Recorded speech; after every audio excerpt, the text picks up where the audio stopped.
গত 9 জুন তৃণমূলের বিজয় মিছিলের উপর বোমা নিক্ষেপের পাশাপাশি দেগঙ্গার চাপাতলা গ্রাম পঞ্চায়েতের উপপ্রধান হুমায়ুন রেজা চৌধুরীর উপর ধারালো অস্ত্র নিয়ে হামলার অভিযোগে গ্রেপ্তার হওয়া আলী মোহাম্মদকে 3 দিনের পুলিশি হেফাজত দিয়ে নিয়ে উপপ্রধানের উপরে নক্করজনক হামলার তদন্ত শুরু করল দেগঙ্গা থানার পুলিশ।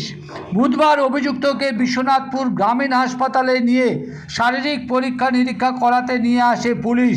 সেই সময় কেন উপপ্রধানের উপরে এমন নিকৃষ্ট হামলা করলো তার প্রশ্ন করতেই অভিযুক্তের সাফাই শুনুন।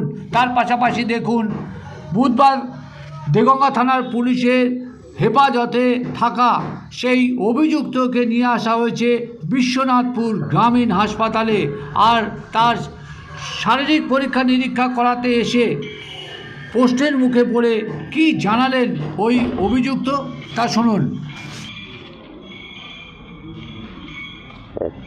আপনি হামলা করতে গেলেন কেন অস্ত্র নিয়ে? না আমি না, কিন্তু আপনার নামেই তো অভিযোগ উঠছে। সাইড দেন না।